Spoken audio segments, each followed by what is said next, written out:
여러분 안녕하십니까? 오늘이 토요일 날이죠. 잠깐만요.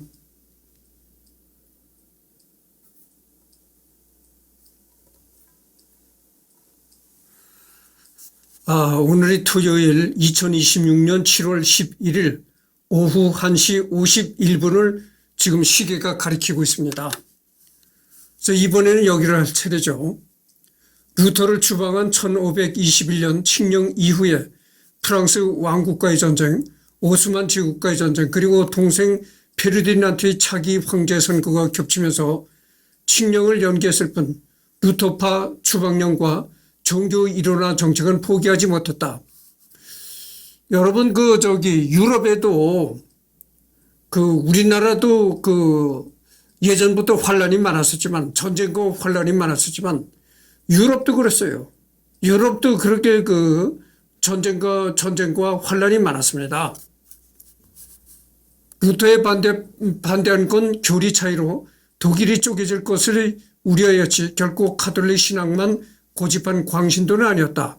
오히려 가톨릭 교회와 갈등을 빚었다. 레오 10세 이후 콘클라베 자신이 스승인 개혁파 하드리아노 6세를 추천한 것도 그였고 가톨릭 교회의 공의회를 강요한 것도 황제였다. 로마에서는 황제 유지의 공의회 소집 자체를 미적거렸고 클레멘스 7세가 거의 포로로 잡히자 황제에 굴복한 것, 트리엔트 공의회가 질질 끌자 자신이 독단으로 기존 가톨릭 교회의 교리에 루터파 주장을 양념쳐서 전 독일의 종교 일원화 명령을 내렸다. 1547년 개신교 동맹을 격파하고 작선 선제 후 요한 프리드리 1세 양복을 받으려 비텐베르크에 입성했는데 1년 전 죽은 루터의 무덤을 지나쳤고 신하들은 루터를 부관 점시하자고 건의했으나 나는 산자와 싸우지 죽은 자와 다투지 않는다며 단호히 거절했다.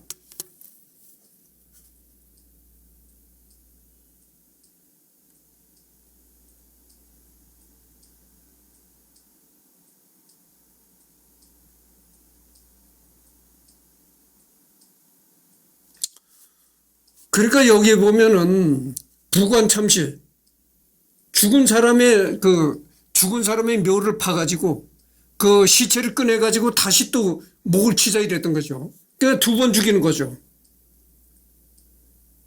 그러니까 장수가 뭐라고 했냐면은 나는 산 사람과 싸우는 사람이지 죽은 사람과는 싸우지 않는다. 이랬다는 거죠. 그러니까 이 장수가 정말 도량이 넓은 사람이죠. 이게 부관참시라는 게 말이죠. 이게 졸렬한 방법입니다. 그렇잖아요. 아니 죽었으면 그만이지. 죽은 사람을 그 시체에다가 또 이렇게 칼질을 한다는 게 있을 수가 없는 거죠. 시체를 끄집어내 가지고 또 목을 자른다든지 뭐 이런 건데. 예. 관을 쪼개고 시체를 뺀다는 뜻으로 죽은 사람이 생전에 저질렀던 죄상이 뒤늦게 드러난 경우 시체를 무덤에 꺼내 그 시체에 극형을 내린 것을 말한다. 우리나라도 이 조선시대에 이런 형을 했습니다. 그러니까 죽은 후에 그 사람이 죄가 또 나타난다든지 그 죄질이 상당히 좋지 않다. 이러면은 죽은 시체를 꺼내가지고 또 그 시체를 목을 자르든가 했던 것이죠.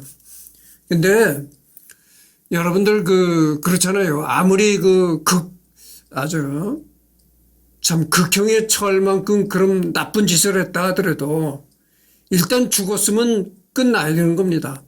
이제 죽은 시체를 또 뭐 어딜 잘라낸다. 이게 졸렬한 방법이죠. 그런 게 정말 이 부관참시라는 게 미개했던 시대의 형벌입니다. 루터도 1529년에는 교황 위주의 대오스만 십자군을 반대하고 황제가 주도하는 오스만 전쟁에 참여하라 권유하는 1531년까지는 신교도 제후들에게 황제에게 순종할 것을 권유했고 카를 5세의 종교 일원화 루터파 탄압 입장에 독일에는 더 이상 지도자가 없구나라며 실망을 했지만 교황과 로마 교회에 보였던 수준이 극단적인 비판까지는 하지 않았다. 한편 카를 5세는 슈말칼덴 전쟁 승리로 독일 땅의 종교 이론화에 성공하는 듯 보였으나 그 다음에 헨리 8세 1520년 루테의 저작을 반박하여 신앙의 수호자란 타이틀을 교황에게 하사받았고 루터에게 쌍욕을 퍼부으면서 악연이 시작되었는데 헨리 8세가 뒤늦게 수장령을 선포하여 성공회를 창시하고 자신을 지지해 줄 것을 요청하자 루터는 주광지처를 벌인 쓰레기라며 상종을 하지 않았다. 그러니까 이 헨리 8세가 성공회를 창시했다고 나오네요. 여러분 내가 정본 시간에도 얘기를 했지만 이 성공회도 카톨릭입니다. 카톨릭의 하나의 파죠. 그래서 내가 전번 시간에도 얘기를 했지만 원래 카톨릭은 신부가 독신으로 사는 걸 원칙으로 하잖아요. 근데 성공회는 그렇지 않아요. 이 성공회의 신부는 결혼할 수 있습니다. 그 성공회를 바로 헨리 8세가 창시했다는 거죠. 그리고 몇 년 후에는 네 번째 아내로 클레베의 앤을 맞았지만 못생겨서 내쳤다고 알려졌는데 실제로는 가톨릭 교회와 황제와 완전히 갈라서고 외교적으로 독립되어 독일 개신교 제후와 연을 틀려고 계획한 결혼이었다. 그런데도 독일 제후들과 루터파 신학자들은 헨리가 이름만 개혁이고 화채설을 부인한 신도들을 화형시키고 개신교와 가톨릭 사이에서 뜨뜻미지근한 제도와 교리로 줄타기를 하자 역시 무시했다. 결국 빡친 헨리는 다시 이혼한다. 이 과정에서 루터는 역시 헨리 8세에게 공개적으로 쌍욕을 퍼부었으며 루터의 보호자 작센 선제우는 외교적으로 매우 난처해졌다. 계속해서 헨리 8세와 키보드 배틀을 벌이며 출판물을 펴내자 덴마크 국왕 크리스티앙 2세 종교개혁을 시도하다 주교들이 반발로 폐위되었는데 정작 후임 덴마크 왕도 쌩까고 종교개혁을 추진해서 루터파 국가가 되었다. 노르웨이도 덴마크 지배하여서 역시 루터파 국가로 변경되었다.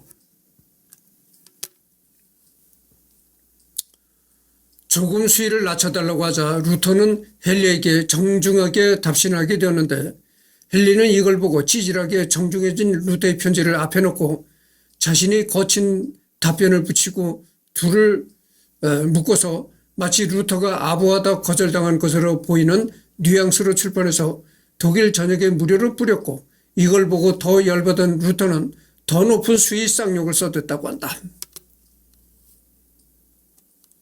이 헨리 8세, 헨리 8세니까 왕이잖아요. 어찌됐든 왕인데 한 나라의 왕에게 이 루터가 쌍욕을 퍼부었다는 거죠. 그러니까 지금 민주국가에서는 국민이 대통령도 욕을 하잖아요. 근데 욕을 하는데 욕도 어느 정도 수위가 있다는 얘기죠. 욕을 민주국가는 국민이 지도자도 욕을 할 수가 있는데 욕도 어느 정도 수위가 있다 이거죠. 단계가 있다 이거죠. 너무 지나치게 쌍욕을 해야 된다는 거는 그렇잖아요. 여러분들 잘했든 잘못했든 그래도 한 나라를 이끌어가는 리더인데 권력을 가진 리더인데 그런 사람한테 건전한 욕은 할 수가 있죠. 국민의 입장에서. 그러나 지나친 욕은 삼가해야 된다 이런 얘기죠. 그러면 민주국가에서도 대통령을 대놓고 지나치게 쌍욕을 퍼붓는다면 어떻게 되겠어요? 그것이 어떤 첩보기관이라든지 정보기관에 정보가 들어가면 아무개가 어디서는 아무개가 아주 입에 담지 못할 쌍욕을 퍼붓더라. 이 정도가 되면은 경고가 뜨겠죠. 아무래도 첩보나 정보기관에서 경고를 하겠죠. 국가 원수를 그렇게 쌍욕을 퍼붓지 말라 이런 식의 경고가 오겠죠. 그런데 민주국가에서도 그런데 그때 당시 그 독일은 민주국가도 아니고 왕국가다 이거죠. 왕이 통치하는 왕국가에서 왕을에게 이렇게 쌍욕을 퍼부었다면은 진짜 왕에게 처벌받을 수도 있는 겁니다. 왕이 저놈 잡아 죽여. 이렇게 되면 죽을 수도 있는 거예요. 왕치제라는 게 그렇습니다. 그런데도 이 루터가 헨리 8세한테 쌍욕을 퍼부었다고 하니까 참 이게, 이 헨리 8세가 그래도, 한나라의 왕으로서, 그래도 도량이 넓은 사람이었다. 이해심이 넓은 사람이었다. 이렇게 말할 수가 있는 거죠.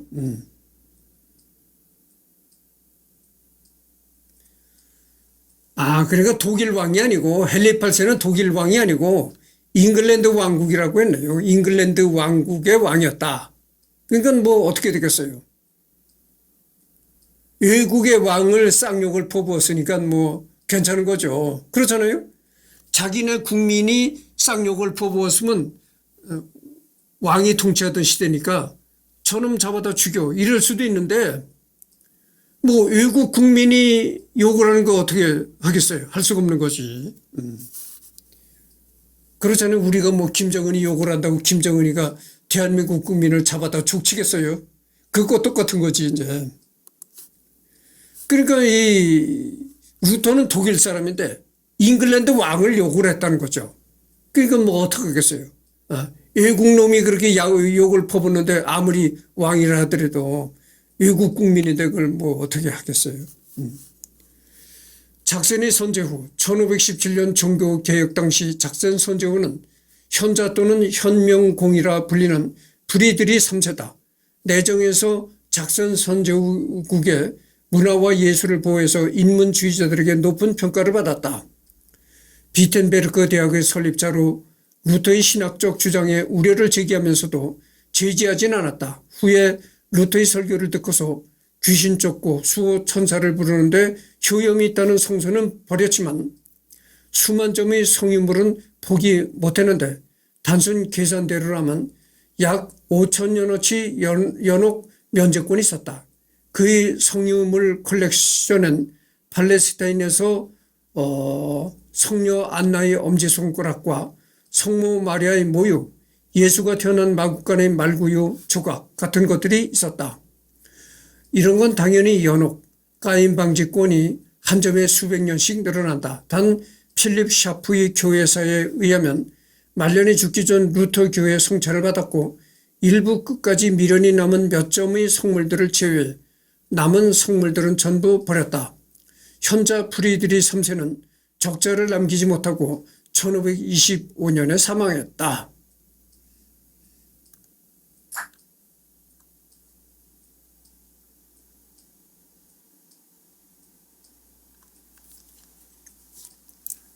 이 루터가 종교 개혁을 한 사람이잖아요. 이 카톨릭이 너무 부패해가지고 그 부패한 카톨릭을 개혁한 사람이 이 루터다 이런 얘기를 했습니다. 그래서 그 종교에 잠깐 생략하겠습니다. 내가 뭐 한 가지 얘기를 하려다 생략하고 넘어가도록 하겠습니다. 그의 동생 요한이 다음 선제후자를 이어받았다. 요한은 형보다 더 철저한 종교개혁의 지지자라서 즉위하자마자 형의 성물과 요골 컬렉션을 귀금속은 녹여 팔고 나머지 잡동사니는 싹 태워버렸다. 그 역시 루터에 대한 존경심은 있었지만 루터가 교황 욕을 하도 많이 해서 정치적으로 매우 난처해했다. 루터판 독일어 성경이 교황을 삼중관 쓴 지옥에서 솟아난 용으로 그려서 부랴부랴 회수할 정도로 그런 거로 1531년 아우크스부르크 제국회의에 온건파 멜라니톤을 파견하고 강경파인 루터가 가톨릭 교회와 황제와의 합의에 방해될까 봐 루터에게는 회의 정보를 최대한 늦게 알리려고 빼돌려서 루터에게 욕을 먹었다. 루터는 제국 추방령이 유효한 상태라 어차피 참여는 불가능했다. 15분을 경고했습니다. 요한의 아들 요한 프리드리 1세 역시 종교개혁을 계속 추진했다. 그의 종교개혁 성향이 굳어지자 카를 5세의 조카와 약혼도 파기되었다. 작슨 선제후는 신교도 제후 중에서 가장 서열도 높고 세력도 커서 황제의 주 타켓이 되었고 슈말갈덴 전쟁이 벌어지자 제국 추방령과 사형 선고를 받았다. 계란으로 바위치기 신세지만 황제와 싸웠고 패망하자 비텐베르크 시민들의 생명과 재산을 보호하기 위해 성문을 열고 선제후직 박탈과 영토 할양 문서에 서명하고 수감된다. 수감 생활 동안 개종 압력과 고초를 겪었으나 신앙을 고수했고 5년 후 가문의 배신자 모리치가 황제를 역관광시키자 석방되었고 모리치 선제후직을 승계를 쿨하게 인정하고 튜링겐 지방 바이마르에 자리 잡았다. 영지 비텐베르크를 빼앗겼고 선대 선제후가 설립한 대학도 넘어갔기에 남은 영지에서 새로 예나 대학교를 설립했다. 그의 후손들은 튜링겐 소국으로 분할되었고 베틴 가문 에른스트 계열의 영지는 분할되어 후손들의 영지들은 코딱지만큼 남았지만 유럽 개신교 제후들에게 계속 존중받았다. 튜링겐 베틴 가문 에른스트 계열 중에 작센코 프루코타 왕조는 에른스트 계열의 막내뻘인데 현재 영국 왕실이 지켜 조상이다.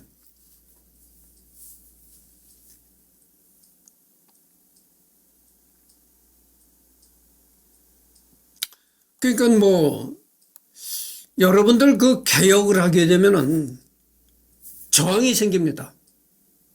그러니까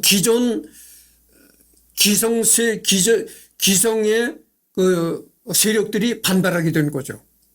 그래서 그때 당시 카톨릭이 굉장히 썩고 부패했다. 그래서 종교개혁에 나섰지만 그러니까 종교개혁을 하려니까 어떻게 되겠어요? 기존의 가톨릭 세력이 굉장히 반발하고 할 수밖에 없는 거죠. 그리고 여러 가지로 이제 기존의 가톨릭 세력들이 종교개혁을 추진하는 이 루터를 음으로 양으로 이제 핍박하려고 했다. 이런 얘기죠. 그래서 여러분들 그 개혁이나 혁명 이런 걸 하려면은 그 상당히 기가 세야 됩니다. 잠깐만요. 상당히 대가 씌어야 되는 겁니다. 여러분들 예전에 그 미국의 케네디 대통령 있잖아요.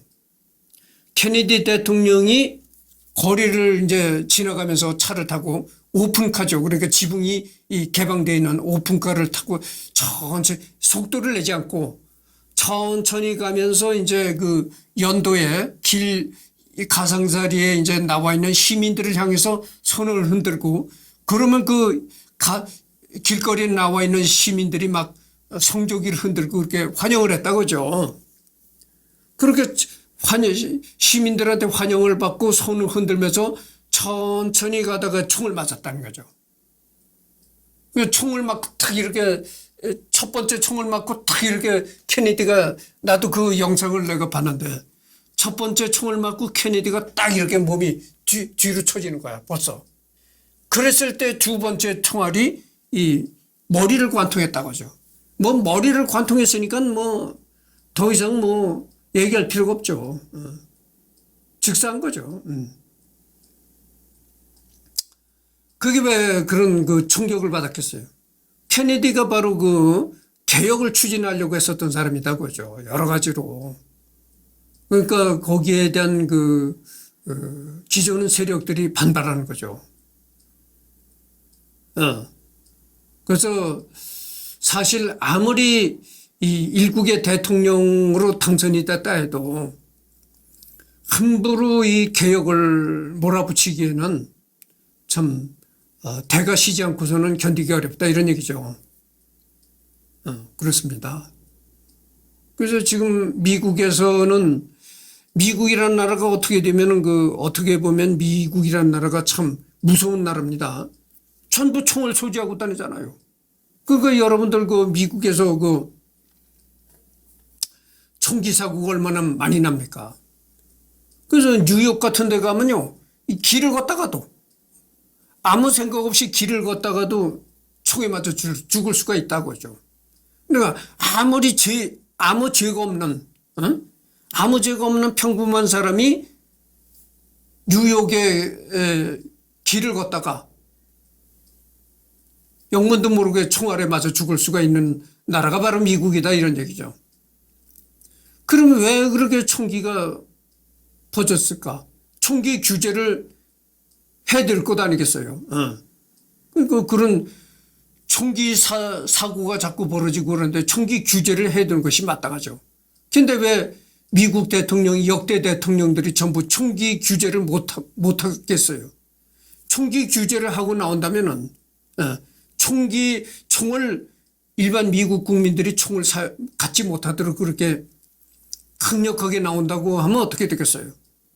이 총기 업자들이, 총기 업계의 반발이 굉장히 심해질 수밖에 없는 거죠. 그렇게 되면은 미국 국민들이 총을 못 갖게 그렇게 강력하게 개혁을 밀고 나가게 되면은 총기 업자들의 반발로 정말 미국 케네디처럼 어느 순간 어느 자리에서 총 맞아 죽을지 모르는 그렇게 될 수 있다 이거죠. 그래서 미국 역대 대통령들이 전부 총기 규제를 못 하잖아요. 그렇습니다. 그래서 이 세력이 커지면은 개혁이라는 게 쉽지 않아요. 그 멕시코에서는 그러잖아요. 멕시코에는 현직 시장이 막 그 마약 갱단한테 잡혀 죽잖아요. 현직 시장이 잡혀 죽는다니까. 현직 마약을 못하도록 그 압력을 넣는 현직 시장이 마약 갱단한테 붙잡혀가지고 개죽음을 한다 이거요. 그렇게 돼버리는데. 그러니까 요는 뭐냐면 그거죠. 어렸을 때 싹을 잘라야 된다 이런 얘기예요. 그러니까 새순이 돋아날 때 그때 싹을 잘라야지. 이미 왕성해져서 세력이 커지면은 대통령도 어쩔 수가 없다 이런 얘기죠. 울리히 츠빙글리 인물정보는 해당 항목을 참조. 현재 학자들의 새로운 연구로 루터와의 사이가 틀어진 원인은 성찬 논란 이전에 이미 서로 상당한 불만을 가진 걸로 드러났다. 루터는 츠빙글리가 지나치게 세속정부 일에 참견한다고 생각했고 영적인 면에서 설교자이자 지도자의 역할을 벗어났다고 생각했다. 어디까지나 영적인 싸움은 하나님의 말씀으로 싸워야 한다고는 입장이었다. 반면 스빙클리는 루터가 지나치게 작전 선제에 의존한다고 봤다. 루터는 남독일의 제국 도시와 스위스의 시민자치 정치체제를 잘 이해하지 못했고 자신의 이론 두 정보론을 바탕으로 훈계했는데 츠빙글리는 합리주의자였기 때문에 루터의 성경 해석과 온건한 개혁에 불만이 많았다. 결국 두 개혁자는 성찬내 이론 논쟁 전에 틀어질 수밖에 없는 사이였다는 것. 왜 이렇게 늦게 연구가 되냐면 루터와 츠빙글리 사이의 전문학자가 아니면 아무도 안 보고 아무도 관심 없는 내용의 일부 편지가 늦게 발견되었고 편지상의 신학 이론 해석과 연구가 늦게야 진행되었기 때문이라고 한다. 울리 츠빙글리. 사람이 이제 울리 츠빙글리죠. 이 사람이 이제 1484년 1월 1일에 스위스에서 태어났고 1531년 10월 12일에 사망했다 이런 얘기죠. 47살에 사망했다고 이렇게 나와 있네요. 신학자, 목사, 종교개혁가, 작가 이렇게 됐네요.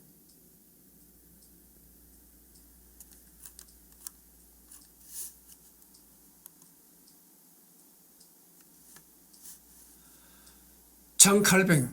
루터는 장칼뱅을 츠빙글리와 달리 높이 평가했다. 1536년 한 세대 연하인 칼뱅의 저작 교훈과 신앙 고백을 보고 츠빙글리 같은 무리가 이 사람과 같았다면 틀어질 리도 없었다고 아쉬워했다. 한편 칼뱅은 자신의 동료이며 츠빙글리 사위 하인리히 블링거가 자신에게 보낸 편지에서 루터를 비판하자 루터가 위대한 인물이라며 극찬한 후 나는 그가 나를 악마라고 저주하더라도 영원한 존경을 보낼 것이다라며 정색했다. 그리고 칼뱅의 5솔라 중에 3가지는 루터가 먼저 주장한 것을 받아들인 것이며 일생의 저작 기독교 강요 초판에서 루터의 저작 그리스도인의 자유, 교회의 바빌론 유수, 대소요리 문답 등을 통째로 인용했다. 우리나라에선 특히 장로회 중심의 개혁교단이 주류라서 칼뱅주의 신학자들이 많아서 루터는 그냥 선구자나 상징이고 실질적으로는 칼뱅이 다했다는 식의 평가도 일부 있으나 루터의 강한 영향력 하에 칼뱅 등 후배 종교개혁자들이 이를 따르고 본받았다는 건 여러 학자들이 인정하고 있는 부분이다.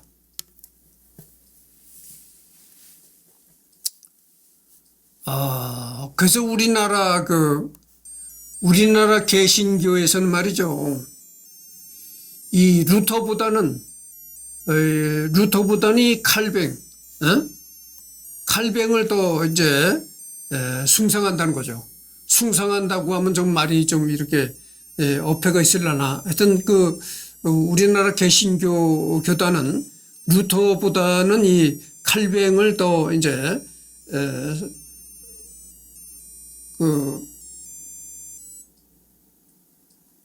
추모한다는 거죠.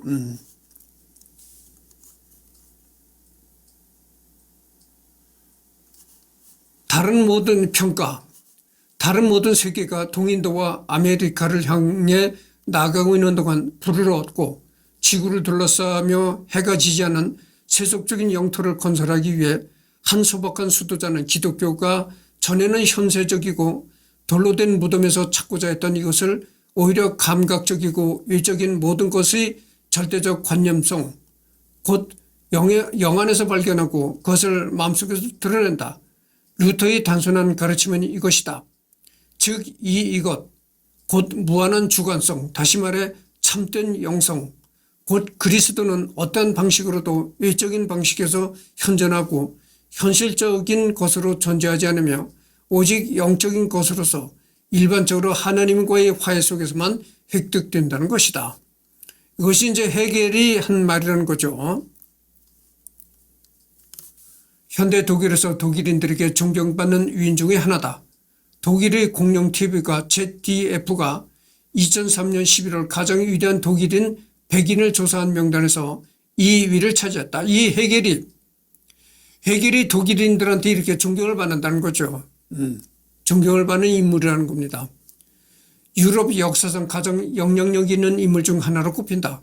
종교개혁 이후의 기독교 역사는 루터의 영향력을 벗어날 수 없고 또 루터 같은 많은 논쟁과 연구의 대상이 된 인물은 현재까지도 없으며 앞으로도 계속 논쟁의 대상일 것이다. 루터의 종교개혁운동이 성공함으로써 기독교계를 새롭게 했음은 물론 서양사의 새 시대를 도래케 했다. 종교개혁은 중세를 끝장내고 근대 유럽을 형성하는 데 지대한 영향을 미친 사건이다. 타임지는 그의 스승이었던 예수 그리스도를 제외하면 역사상 어느 누구보다도 마르틴 루터에 관한 서적이 더 많이 쓰였다고 한다라고 평가했다. 19세기 비평가 토머스 칼라일은 루터가 없었으면 프로테스탄트, 독일의 분열, 프랑스의 혁명, 미국의 독립도 없었다는 대체 역사 형식의 책을 써서 유명해지기도 했다.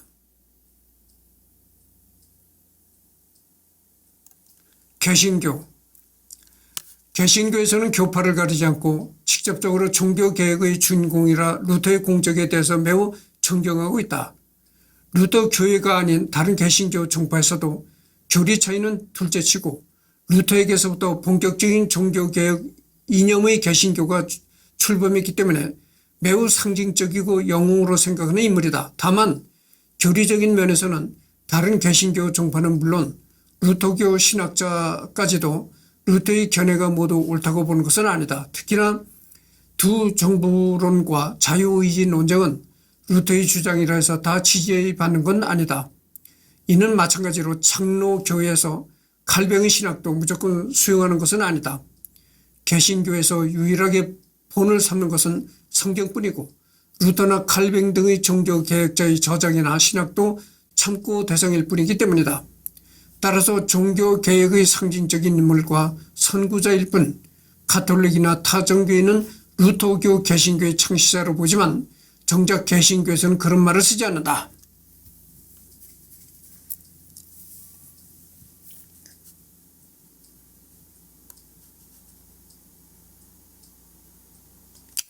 이게 참 중요하네요. 그러니까 이 가톨릭에서는 그 루터를 개신교의 창시자라고 이렇게 보지만은 정작 개신교에서는 루터를 그렇게 칭송하지 않는다는 거죠. 어디까지나 이 개신교 입장에서는 그예요. 개신교는 모든 이 중점을 성경의 말씀에다 둔다는 거죠. 모든 세상의 옳고 그름, 모든 이 세상의 모든 세상 일의 세상 일을 평가하는 잣대가 오로지 성경에 나와 있는 예수님의 말씀이라든지 그런 걸로만 잣대를 삼아서 평가할 뿐이지, 루터가 종교개혁을 했다고 해가지고 루터를 쓸데없이 이렇게 축켜 세운다든가 그러진 않는다는 얘기죠. 어디까지나 루터는 선구자일 뿐이다 그죠. 선구자일 뿐이고 믿고 추앙하는 것은 하나님과 예수님 외에는 없다 이런 얘기죠. 그러니까 이게 개신교의 이게 무슨 정신이냐면 그거예요. 개신교라는 것은 그런 거예요. 하나님, 예수님 외에는 어떤 인물도 지나치게 영웅화하지 않고 우상화하지 않는다 이런 얘기죠. 그게 개신교의 정신이라는 거죠. 여러분들 북한의 김일성이 얘기를 할 수밖에 없는 게, 김일성이가 이 종교를 믿는다고 하면 갖다 죽이잖아요. 그게 뭐겠어요? 지금 방금 얘기한 게 그겁니다. 개신교라는 것은 하나님과 예수님 그 외에는 어떠한 사람도 영웅이 될 수 없고 어떤 사람도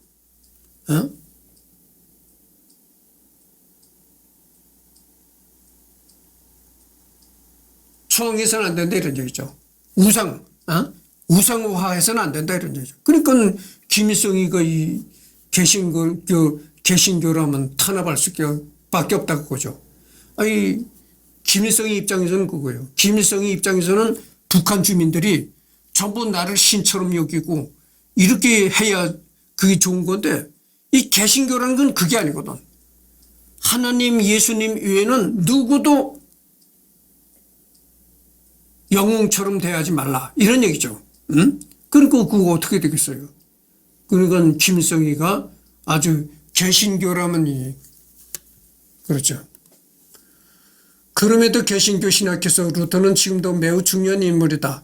로마서와 갈라디아서 강해는 목사나 신학자들 사이에서도 중요하게 거론되며, 특히 로마서 강해는 존 웨슬리가 루터의 로마서 강해를 읽고 가슴이 뜨거워지는 체험을 하며 거듭나는 계기가 되었고, 20세기에도 어지간한 목사들이라면 다 소장하고 있는 칼 바르트의 1920년 로마서 주석에서도 루터의 주석을 받아들였다. 칼 바르트는 신정통주의에서 자신의 스승들을 자신의 학맥에서 제한 반면, 루터나 칼뱅 같은 초기 종교개혁가들의 연구를 자신의 학맥으로 여겼다. 또한 종교개혁 500주년을 맞이하여 루터의 과거 저작과 기존 19세기 바이마르판에서도 제외된 루터 저작까지 추가되어 편찬 중이며, 그동안 루터가 가장 심려를 기울여 집필한 시편 강의와 창세기 강의까지 최근 신학에서 활발히 연구 중이다. 사실 현대 신학자 하인리 보른캄은 루터가 현재 신학 교수로 강의한다면 신약이 아니라 구약학 교수가 어울린다고 할 정도다. 35분을 경고했습니다.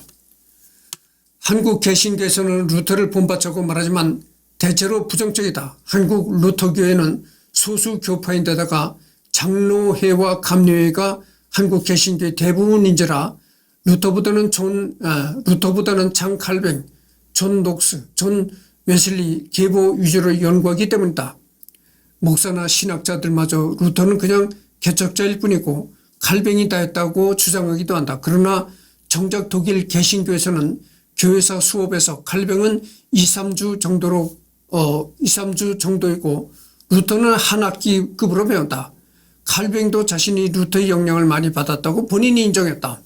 그래서 이 한국 개신교에서는 이 루터보다는 칼뱅을 더 이제 존경스럽게 본다는 거죠. 그러나 정작 독일에서는 그렇지 않다는 거죠. 독일에서는 이 칼뱅보다는 이 루터를 더 중점적으로 이렇게 생각한다는 겁니다. 그래서 이제 가톨릭이 나옵니다. 가톨릭이 나오는데 이거는 이제 다음 시간에 하도록 하고 오후에 또 시간이 있으니까 여러분들 내가 그 주말에 토요일 날 2번 녹화하고 일요일 날 2번 녹화잖아요. 그러니까 한 번 녹화했으니까 또 한 번 더 해야 되겠죠.